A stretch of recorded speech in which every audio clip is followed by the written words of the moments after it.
SDM की तबीयत खराब नहीं थी। सरकार ने तबीयत इंडियन नेशनल लोकदल पार्टी का वाइस चेयरमैन बनेगा, सरकार को मुंह की खानी पड़ेगी कि तुम कितने दिन एसडीएम की तबीयत खराब रखोगे।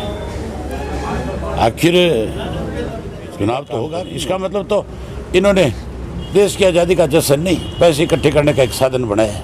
कितनी शर्म की बात है। ये इशू भी विधान एसडीएम की तबीयत खराब नहीं थी, सरकार ने तबीयत खराब कराई उसकी,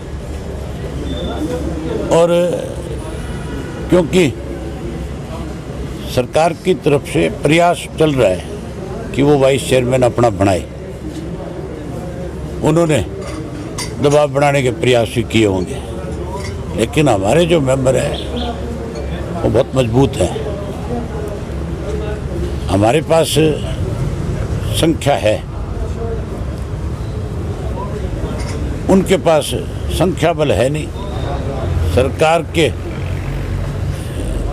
ताकत की वजह से पोस्टपोन कराने का काम कर सकते हैं। एक बार करा लिया, 2 बार करा लिया, अब और कितनी बार कराएंगे।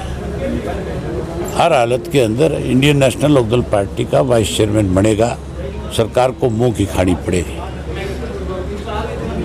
बार बार स्थगित क्यों करवा रहे हैं कि सिर्फ इसीलिए आप इसको लेकर के सिर्फ बातचीत करेंगे सरकार से? सिर्फ इसीलिए हमें विधानसभा में पूछूंगा ये बात है कि तुम कितने दिन एसडीएम की तबीयत खराब रखोगे।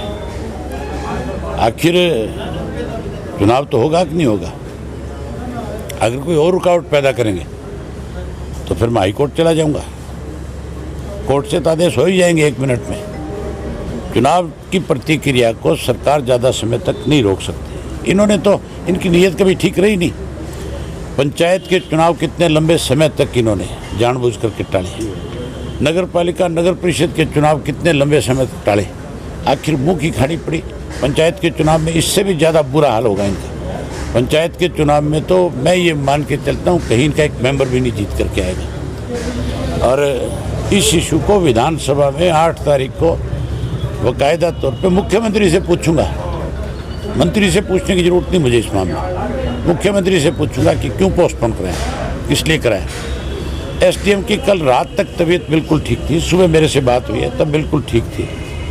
सुबह तक ये कहा जा रहा था हम चुनाव करा रहे हैं, लेकिन एन मौके पे आके नोटिस निकाल दिया एसडीएम की तबीयत ठीक नहीं है। अगर एसडीएम की तबीयत ठीक नहीं है तो आप जा कर के एसडीएम से पूछो कि तेने कौन से डॉक्टर से दवाई ली है, तेरी तकलीफ़ क्या थी, क्यों नहीं चुनाव कराया, क्यों तू अपनी जिम्मेदारी से भागा है।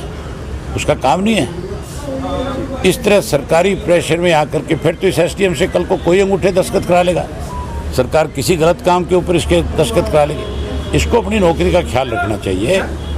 एसडीएम का काम जो है, एसडीएम की जो जिम्मेवारी है उसको निभानी चाहिए। यहाँ तो एक नया काम हो रखा है। देश का प्रधानमंत्री कहता है घर घर पे तिरंगा लगाओ। हमारे मुख्यमंत्री ने हमारे साथ मीटिंग करी घर घर पे तिरंगे की बात को लेकर कि ये सामूहिक काम है। हमने कहा बिल्कुल सामूहिक काम है, अकेला बीजेपी का नहीं है, अकेला किसी और राजनीतिक दल का नहीं है। ये तो हर आदमी की एक जिम्मेवारी बनती है कि वो आज़ादी का जश्न मनाए। तिरंगा उसके पास नहीं है, गरीब आदमी पे नहीं है, तो हम उसको हैंड ओवर करें, हम उसको लेकर के दें। लेकिन इन्होंने तो इसमें भी लूट मचा रखी है। 25 रुपये में तिरंगा झंडा जो है ये बेच रहे हैं। इन्होंने हर डिपो होल्डर को 200 झंडे दिए और उसको कहे कि 25-25 रुपये के हिसाब से तो इनको बेचेगा। मैंने 50,000 झंडे जो है अपने इलाहाबाद क्षेत्र के लिए या जहाँ मर्जी मैंने डीसी को कहा कि आप इनको लगवाओ। हमने तो ये कहा था कि स्कूल के बच्चों को झंडा दो और मास्टर को, टीचर्स को ये ड्यूटी लगाओ। आप उनसे आप कहो कि सबसे आसान तरीका है किसी घर पे तिरंगा लगाने का। हर गांव के अंदर प्राइवेट स्कूल और गवर्नमेंट स्कूल है। उनमें गवर्नमेंट स्कूलों में, प्राइवेट स्कूलों के बच्चे, हर घर का एक आधा बच्चा स्कूल में आपको पढ़ता हुआ मिलेगा। आप उनको झंडा दो और उनको बच्चों को भी आप अपने घर पे जा करके लगाओ। उस काम को नहीं बढ़ा रहे। जो झंडे दिए जा रहे हैं उन झंडों को ये बेचने का काम कर रहे हैं। इसका मतलब तो इन्होंने देश की आज़ादी का जश्न नहीं, पैसे इकट्ठे करने का एक साधन बनाया है। कितनी शर्म की बात है। ये इशू भी विधानसभा में उठाऊंगा और पूछूंगा मुख्यमंत्री से कि हमारी जो बात हुई थी, जो फैसला हुआ था, आज आपने वो फैसला पलट करके अपने करता कौन है? इनके पार्टी के कार्यकर्ता। यहाँ इलाहाबाद में इनके पार्टी के कार्यकर्ता जो है 25-25 रुपये में घरों में जा करके झंडा दे करके 25 रुपया वसूल करते हैं, उनसे लेते हैं, कहते हैं 25 रुपया दो और ये झंडा भी लगाओ। क्यों लगाएगा भाई कोई इनके कहने से? फिर तो वो 25 रुपये में अपना झंडा बनवाएगा और अपना लगाएगा।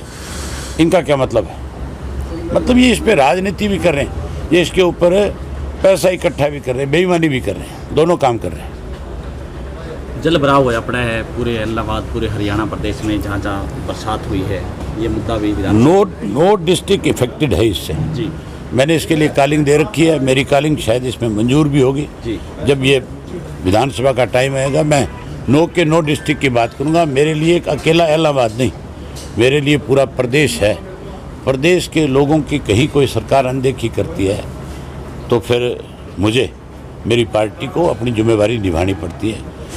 हमने स्पेशल गिरदावरी की मांग करी है और विधानसभा में भी इसी बात पे जोर दूंगा कि जिन लोगों ने कपास की फसल जो खराब हो गई थी, जिसकी बुआई कर दी, उन लोगों की भी गिरदावरी स्पेशल करा करके उनको भी मुआवजा दो।